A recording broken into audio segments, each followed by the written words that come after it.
Welcome to પ્રાપ્તિસ kitchen. આજે આપણે પ્રાપ્તિસ કિચનમાં આખું વર્ષ સ્ટોર કરી શકાય એવું સરગવાનું અથાણું બનાવીશું. તો આ અથાણાને બનાવવા માટે મેં અહીં 4 નંગ જેટલી થોડી જાડી એવી સિંગ લઈ લીધી છે. આ સિંગને પહેલાં આપણે એકદમ સારી રીતે વોશ કરી લેવાની છે પાણીથી ઘસીને. ત્યારબાદ તેને કપડાથી લૂઈ લેવાની છે. તો તમારે જેટલી ક્વોન્ટિટીમાં બનાવવું હોય એટલી ક્વોન્ટિટીમાં તમારે સિંગને લઈ લેવાની છે, કેમ કે તમે આ સરગવાના અથાણાને આખું વર્ષ સ્ટોર કરી શકશો એટલા માટે. અને સાથે તમને ખબર જ હશે કે સરગવો બોડી માટે ખૂબ જ હેલ્ધી છે. જે તમારા કોલેસ્ટ્રોલના અને ડાયાબિટીકના પેશન્ટ હોય એ લોકો પણ ડેઇલી આ અથાણું ખાઈ શકે છે અથવા ડેઇલી સરગવાનું સેવન કરી શકે છે. સાથે સાથે સરગવો છે તે તમારા બોડી માટે અને હાર્ટ માટે ખૂબ જ હેલ્ધી છે. તો જ્યારે સરગવાની સિઝન હોય ત્યારે ભરપૂર પ્રમાણમાં રોજે સરગવાનું સેવન કરવું જોઈએ. આ જ રીતે મેં ડિટેલમાં સરગવાનું શરબત, સરગવાનું સૂપ સાથે સરગવાની ઘણી બધી અલગ અલગ રેસિપીઓ મારી ચેનલ પર પોસ્ટ કરી છે. તો આજે જ પ્રાપ્તિસ કિચનને વિઝિટ કરો, જેમાં તમને સરગવાની ઘણી બધી હેલ્ધી રેસિપીઓ મળી રહેશે. અને સાથે જ ખાંડના ઉપયોગ વગર મેં સરગવાનું શરબત પણ મારી ચેનલ પર ડિટેલમાં પોસ્ટ કર્યું છે, જે ખૂબ જ ટેસ્ટી અને તમારા બોડીને હાઇડ્રેટ રાખે એવું બને છે. તો ચોક્કસથી ટ્રાય કરવું. આ રીતે તમે જોઈ શકો છો, નાની નાની સાઇઝના આપણે સરગવાના ટુકડા છે તેને કરી લેવાના છે. તો હું અત્યારે 4 સિંગમાંથી આ અથાણું બનાવું છું. એકદમ ડિટેલમાં હું તમને અહીં રેસિપી જણાવીશ, જેથી કરી તમારું અથાણું પણ ખરાબ ન થાય. ખૂબ ઓછા ઇન્ગ્રીડિયન્ટની સાથે, ખૂબ ઓછી પ્રોસેસની સાથે આ અથાણું બનાવવામાં આવે છે. તો જોઈ શકો છો, આ રીતના નાની નાની સાઇઝના ટુકડા આપણે કરી લેવાના છે. હવે જેટલો પણ એક્સ્ટ્રા છાલનો ભાગ છે તેને કાઢી લેવાનો છે, કેમ કે સરગવાનો જે ઉપરનો છાલનો ભાગ છે તે થોડો કડક હોય છે. તો તેને આપણે કાઢી લેવાનો છે, જેથી કરી ખાતા સમયે તે લાગે નહીં.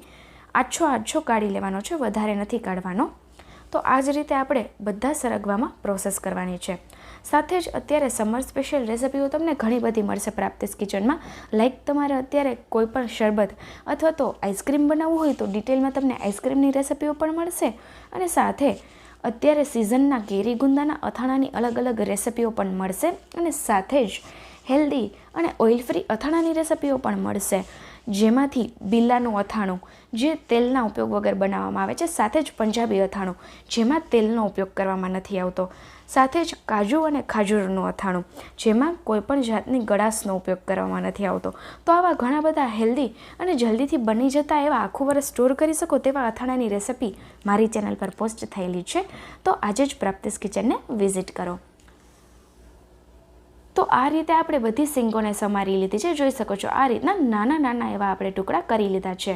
અને ઉપરનો જે હાડ છાલનો ભાગ હતો તે આછો કાઢી લીધો છે. હવે આપણે સરગવાને બોઇલ કરવાનો છે ફક્ત 5 જ મિનિટ માટે. તો તેના માટે એક વાસણમાં આપણે 2 ગ્લાસ જેટલું પાણી લઈ લેવાનું છે. પાણી આપણે એડ કરી દઈએ વાસણમાં, ત્યારબાદ ગેસની મીડિયમ ફ્લેમ પર પાણીને ગરમ કરી લેવાનું છે. તો એકવાર પાણી ગરમ થઈ જાય ત્યારબાદ સરગવાના બધા ટુકડા આ પાણીમાં ઉમેરી દેવાના છે.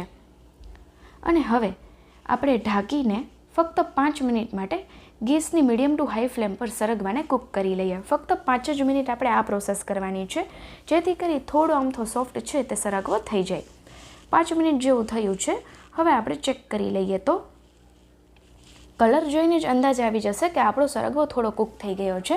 હું તમને અહીં બતાવી પણ દઉં તો ચાકુ છે તે ઇન્સર્ટ થઈ જાય છે, પણ ઉપરથી થોડો એવો કડક છે. તો આ રીતનો આપણે મીડિયમ કૂક કરવાનો છે, ઓવર કૂક નથી કરવાનો. તો 5 મિનિટ બાદ આપણે ગરમ પાણીમાંથી સરગવાને કાઢી લઈશું. તો આ રીતે ઝારામાં અથવા કાણાવાળા વાસણમાં સરગવાને કાઢી અને સાઈડ પર રાખી દઈશું, જેથી કરી પાણીનો જેટલો પણ ભાગ છે તે બધો સાઈડ પર થતો રહે. ત્યારબાદ આપણે એક મિક્સર જાર લઈ લઈશું અને તેમાં 2 ચમચી જેટલી રાઈ લઈ લેવાની છે. અને એ રાઈને આપણે અધકચરી વાટી લેવાની છે. તો આપણે અધકચરો એવો ભૂકો કરી લેવાનો છે. તો અહીં હું તમને બતાવી દઉં તો આ રીતનો આપણે રાઈનો ભૂકો કરી લેવાનો છે. રાઈમાં થોડો તીખાસનો અને થોડો ખટાશનો ભાગ હોય છે, જે આ અથાણામાં પ્રિઝર્વેટિવનું કામ કરશે. અને હવે આપણે સિંગને લઈ લઈએ. તો જોઈ શકો છો, સિંગમાંથી જેટલું પણ વધારાનું પાણી હતું તે બધું નીકળી ગયું છે. હવે એક મિક્સિંગ બાઉલમાં આપણે બધી સિંગ લઈ લેવાની છે. ત્યારબાદ આપણે જે રાઈનો બોળો રેડી કર્યો છે તે બધો આની ઉપર સ્પ્રેડ કરી દેવાનો છે.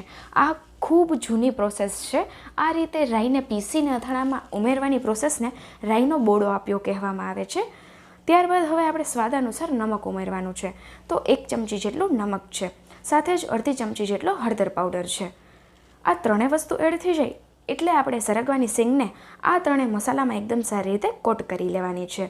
તો અહીં હળદર અને નમક એ બંને પણ રાઈની સાથે પ્રિઝર્વેટિવનું કામ કરશે, જેથી કરી આપણું અથાણું છે તે આખું વરસ સારું રહે છે, તેમાં ફૂગ પણ નથી લાગતી અને કાળું પણ નથી પડતું. તો આ પ્રોસેસ જે આપણે કરી છે અત્યારે સરગવામાં, તેને બોળો આપ્યો કહેવાય, જે ખૂબ જૂની રીત છે. તો અહીં એકદમ સારી રીતે આપણી સિંગ છે તે કોટ થઈ ગઈ છે મસાલાથી. હવે આપણે આ સિંગને એક એરટાઇટ કન્ટેનરમાં ભરી લેવાની છે. તો જે રીતે આપણે અથાણાને સ્ટોર કરવા માટે ચોખ્ખી અને તડકો આપેલી કાચની જારનો ઉપયોગ કરીએ છીએ, એ જ રીતે આપણે જારને એકદમ સારી રીતે સાફ કરીને લઈ લેવાની છે અને બધી જ સિંગોને આ જારમાં ઉમેરી દેવાની છે. સિંગને જારમાં ઉમેરી દીધા બાદ આપણે તેમાં ઠંડુ પાણી ઉમેરવાનું છે, સિંગ ડૂબે એટલું. વધારે પડતું ઠંડુ પાણી નથી લેવાનું, ચીલ વોટર લેવાનું છે, જે વધારે પડતું ઠંડુ પણ ના હોય અને રૂમ ટેમ્પરેચર પર પણ ના હોય એ રીતનું પાણી લેવાનું છે. સિંગો ડૂબે એટલું જારમાં ઉમેરી અને જારને આપણે 3 દિવસ માટે સાઈડ પર રાખી દેવાની છે. વચ્ચે વચ્ચે આપણે આ રીતે જારને શેક કરતું રહેવાનું છે, એટલે કે હલાવતું રહેવાનું છે, જેથી કરી બધા મસાલા ઉપર આવી જાય. તો આ પ્રોસેસ 2 થી 3 વાર દિવસમાં કરવાની છે. તો અહીં 3 દિવસ જેવો સમય થઈ ગયો છે, જોઈ શકો છો એકદમ સરસ સરગવાનો કલર આવી ગયો છે. હવે આપણે પાણીનો ભાગ છે તેને અલગ કરી લેવાનો છે. તો સ્ટ્રેનરની મદદથી પાણીને અને સરગવાની સિંગોને અલગ કરી લઈએ. તો આ રીતે આપણે ગાળી લેવાનું છે પાણી. જોઈ શકો છો એકદમ સરસ કલર આવી ગયો છે અને હળદર અને મીઠું એકદમ સારી રીતે સરગવામાં ચડી ગયા હશે, જેથી કરી સરગવો છે તે ખાતા સમયે ફીકો નહીં લાગે. તો આ રીતે પાણીને અલગ કરી લીધા બાદ એક મોટી પ્લેટમાં આપણે સરગવાની સિંગના ટુકડાને લઈ લેવાના છે અને તેને એકદમ સારી રીતે છૂટા છૂટા સ્પ્રેડ કરી દેવાના છે. આ રીતે હવે આપણે સરગવાને સુકાવા દેવાનો છે. જો તમારા ઘરે તડકો આવતો હોય તો ફક્ત 3 જ કલાક આપણે તડકામાં રાખવાના છે આ ટુકડાને, અથવા તો પંખા નીચે રાખવા હોય તો પંખાની નીચે 5 કલાક માટે. આથી વધારે સમય માટે આપણે સરગવાને ડ્રાય નથી થવા દેવાના, થોડા સોફ્ટ રહે એ રીતે આપણે તેને ડ્રાય કરવાના છે. તો ફરી જણાવી દઉં, તડકામાં 3 કલાક અને પંખાની નીચે 5 કલાક માટે સૂકવી શકો છો. હું અત્યારે તડકામાં સૂકવું છું.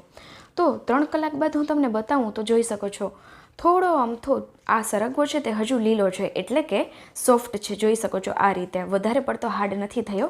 આપણે આ રીતે સરગવાને રાખવાનો છે. જો વધારે સમય તેને તડકો આપીશું તો તે એકદમ હાર્ડ થઈ જશે, જેથી કરી ખાતા સમયે પ્રોબ્લેમ થશે. તો એવું નથી કરવાનું. ત્યારબાદ આ અથાણાના વઘાર માટે એક પેનમાં આપણે 1/3 કપ જેટલું તેલ ઉમેરી દેવાનું છે.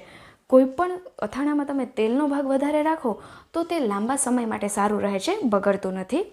તો અહીં 1/3 કપ જેટલું આપણે તેલ લેવાનું છે અને તેલને આપણે ગેસની લો ફ્લેમ પર થોડું ગરમ થવા દેવાનું છે. અહીં આ અથાણું બનાવતા સમયે તેલના ટેમ્પરેચરને બેલેન્સ કરવું પણ ખૂબ જરૂરી છે. ના તો વધારે પડતું ગરમ થવું જોઈએ કે ના તો સાવ ઠંડુ હોવું જોઈએ. એ રીતનું આપણે તેલના ટેમ્પરેચરને બેલેન્સ કરવાનું છે. તો અહીં થોડી સેકન્ડ્સ બાદ આપણે હિંગને ઉમેરીને જોઈએ તો જોઈ શકો છો હિંગ છે તે તેલમાં તરત ઉપર નથી આવતી. તો આ પરફેક્ટ ટેમ્પરેચર છે અથાણાનો વઘાર કરવા માટે.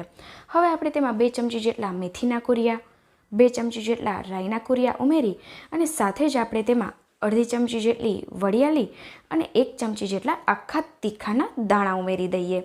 તો અહીં આપણે આ જે વઘાર કરવાના છે એનો વઘાર પણ આપણે એકદમ કેરફુલી કરવાનો છે. ગેસની લો ફ્લેમ પર ફક્ત સ્મેલ આવે કુરિયાની ત્યાં સુધી જ તેને સોતે કરવાના છે. તો એ વાતનું ખાસ ધ્યાન રહે. અત્યારે ગેસની લો ફ્લેમ પર જ હું બધી પ્રોસેસ કરું છું. એકવાર કુરિયાને તેલમાં ડાયરેક્ટ ઉમેરતા પહેલાં 1/4 ટીસ્પૂન જેટલા હિંગનો વઘાર કરી લેવો. જોઈ શકો છો અહીં કલર વધારે પડતો આપણે ચેન્જ નથી થવા દેવાનો, એટલા માટે કન્ટિન્યુ હલાવીને ગેસની લો ફ્લેમ પર આપણે આ પ્રોસેસ કરવાની છે. જેમ જેમ કુરિયા શેકાશે તેમ તેમ તેની એક સરસ સ્મેલ આવશે. તેના ઉપરથી તમને ખ્યાલ આવી જશે કે કુરિયા એકદમ સારી રીતે સોતે થઈ ગયા છે. તો જોઈ શકો છો 1 થી 1.5 મિનિટ જેવું થયું છે. એકદમ સરસ સ્મેલ આવવા લાગી છે કુરિયામાંથી. તો અહીં આપણે કુરિયાને એકદમ સારી રીતે સોતે કરી લીધા. હવે આપણે તેમાં કુરિયાના ભાગનું થોડું નમક ઉમેરી દઈએ. તો 1/4 ટીસ્પૂન જેટલું નમક છે, સાથે 1/4 ટીસ્પૂન જેટલો હળદર પાવડર છે તેને પણ ઉમેરી દઈએ. અહીં હળદર અને નમકને એડ કરી દીધા બાદ આપણે થોડી સેકન્ડ્સ માટે ગેસની લો ફ્લેમ પર બધું બરાબર મિક્સ કરી લેવાનું છે. જોઈ શકો છો એકદમ સરસ તેલમાં હળદરનો કલર આવી ગયો છે. થોડી સેકન્ડ્સ માટે આપણે સોતે કરી લેવાનું છે. ત્યારબાદ ગેસની ફ્લેમને આપણે ઓફ કરી દઈશું અને હવે પેન થોડું હજુ ગરમ છે ત્યાં જ આપણે તેમાં 2 ચમચી જેટલો મરચાં પાવડર ઉમેરી દેવાનો છે. તો અહીં મેં 1 ચમચી જેટલો લાલ કશ્મીરી મરચાં પાવડર લીધો છે કલર માટે અને 1 ચમચી જેટલું તીખું મરચું લીધું છે. તમે ઈચ્છો તો કશ્મીરી મરચાં પાવડર 2 ચમચી જેટલો ઉમેરી શકો છો અથવા તો સ્પાઇસી ખાવું હોય તો 2 ચમચી જેટલું એકલું તીખું મરચું પણ ઉમેરી શકો છો. હવે બધું બરાબર મિક્સ કરી લેવાનું છે. તો જોઈ શકો છો આ રીતે મરચાં પાવડરને ઉમેરવાથી મરચું છે તે બળતું પણ નથી અને કલર પણ જળવાઈ રહે છે.